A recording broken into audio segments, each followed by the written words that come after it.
এই মুহূর্তে আপনারা যে জায়গাটি দেখছেন, এটি হলো একটি রাজার বাড়ি। আমি আছি সাভারের ঐতিহাসিক ও প্রাচীন স্থাপনা রাজা হরিশ্চন্দ্রের প্রাসাদে। রাজা হরিশ্চন্দ্রের প্রাসাদ হলো বাংলাদেশের ঢাকা জেলার সাভার উপজেলার মজিদপুরে অবস্থিত, যা সাভার বাস স্ট্যান্ড থেকে প্রায় ১.৫ কিলোমিটার দূরে। এখানে যদি আপনারা আসতে চান, তাহলে আপনাকে সাভার বাস স্ট্যান্ডে নামতে হবে। সেখান থেকে যে কোনো রিক্সা চালককে বলবেন, মজিদপুর রাজার বাড়ি যাব, আপনাকে নিয়ে আসবে এখানে।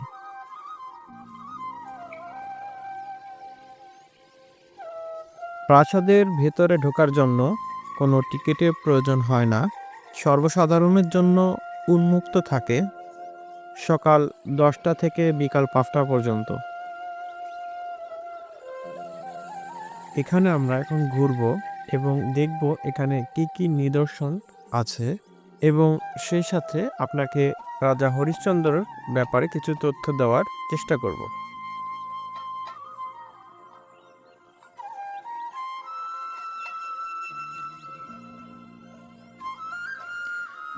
রাজা হরিশ্চন্দ্র ছিলেন একজন অত্যন্ত সত্যনিষ্ঠ রাজা, যিনি নিজের রাজ্য, পরিবার, এমনকি নিজের সম্মান পর্যন্ত ত্যাগ করেছিলেন শুধুমাত্র সত্য ও ন্যায়ের জন্য। এবং তার জীবনের গল্পে অনেক কঠিন পরীক্ষার সম্মুখীন হতে হয়েছিল তার।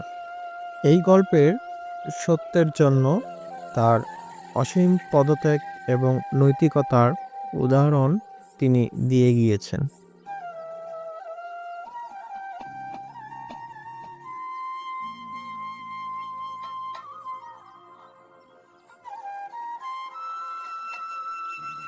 এখানে স্থানীয়দের থেকে যতটুকু তথ্য পেয়েছি আমি, এবং বিভিন্ন প্রত্নতান্ত্রিক বিশেষজ্ঞের ধারণা অনুযায়ী, প্রাচীন বংশবর্তী বা আধুনা বংশী নদীর তীরে অবস্থিত ছিল পাল বংশ। তিনি ছিলেন পাল বংশের একটি ক্ষুদ্র রাজবংশে সম্ভার পালের শাসক। তিনি সম্ভবত গৌড় অঞ্চলের একটি উপশাখা থেকে এসেছিলেন এবং ১১ দশকের কাছাকাছি সময় সম্ভারের এক স্বাধীন রাজ্য প্রতিষ্ঠিত করেন এখানে।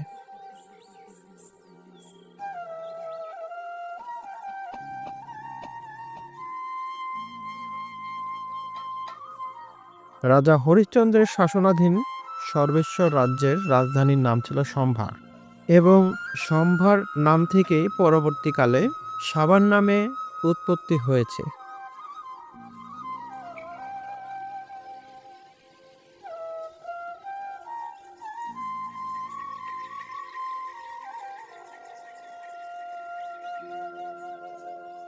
সপ্তম থেকে অষ্টম দশকের তৎকালীন সম্ভার রাজ্যের রাজা হরিশ্চন্দ্রের প্রাসাদ মজিদপুরে প্রস্তুত হয়েছিল বলে জানা গিয়েছে।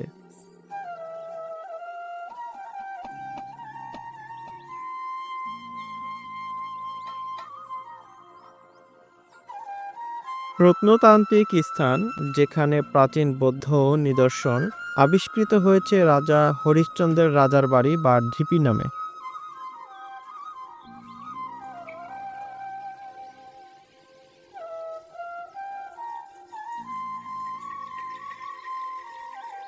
১৯ শতকের শেষ ভাগ পর্যন্ত মাটির নিচে চাপা পড়েছিল এই প্রাসাদটি। স্থানীয় লোকজন মাটি চাপা এই স্থানটিকে রাজার বাড়ির ঢিপি হিসেবে চিহ্নিত করে ১৯১৮ সালের দিকে। রাজবাড়ির ঢিবির কাছাকাছি গ্রাম রয়েছে একটি রাজাসন। সেখানে ডক্টর নলিনীকান্ত ভট্টাশালী এক প্রত্নতান্ত্রিক খনন কাজ শুরু করেন, আর সেই খনন কাজের ফলে আবিষ্কৃত হয় বৌদ্ধদের ধর্ম এবং সংস্কৃতির সঙ্গে সম্পর্কিত কিছু প্রত্নবস্তু ও গুপ্ত রাজবংশের অনুকৃত মুদ্রাস্মারক। তাতে সেখানকার বৌদ্ধ মূর্তির পরিচয় পাওয়া যায়। আর তারই সূত্র ধরে ১৯৯০ সাল থেকে ১৯৯১ সাল পর্যন্ত হরিশ্চন্দ্রের রাজার প্রাসাদ খনন কাজ চালানো হয়েছিল বলে জানা গিয়েছে। এই স্থান থেকে বেশ কয়েকটি খচিত পোড়ামাটির টুকরো, ব্রোঞ্জের তৈরি মুদ্রাকার, বৌদ্ধ মূর্তি, বিভিন্ন টেরাকোটা এবং গুপ্ত অবস্থায় লুকায়িত স্বর্ণমুদ্রা আবিষ্কৃত হয়। এর মধ্যে ন্যূনতম হচ্ছে লোকেশ্বর, অবগতেশ্বর মুদ্রার ধ্যানে বুদ্ধ, যমল ও অভয় মুদ্রার ধ্যানে বুদ্ধমূর্তির পরে প্রত্নতত্ত্ব অধিদপ্তরের মাধ্যমে জাতীয় জাদুঘর কর্তৃপক্ষের কাছে হস্তান্তর করা হয় বলে জানা গিয়েছে।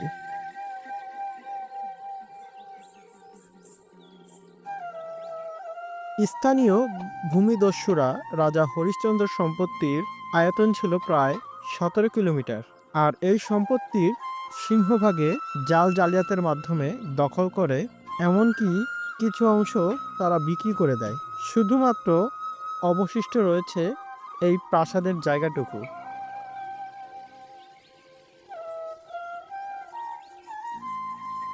এছাড়া সংরক্ষিত স্থানটি এখন মাদক ব্যবসা ও আড্ডা স্থলে পরিণত হয়েছে। ঐতিহ্যবাহী এই নিদর্শনের চারিদিকে নোংরা আবর্জনা, ওই একই সাথে এই নিদর্শনগুলো ডাস্টবিনের মতো মনে হয়। এভাবে চলতে থাকলে একসময় হারিয়ে যাবে এই ঐতিহ্যবাহী নিদর্শনগুলো। আমরা এবং স্থানীয় লোকজন আমরা চাচ্ছি এই নিদর্শনগুলো আজীবন বেঁচে থাক, যেন সামনের পিঢ়ি এগুলো দেখে যেন গল্প না মনে করে যে এটা সত্য ঘটনায় নির্মিত রাজা হরিশ্চন্দ্রের প্রাসাদ।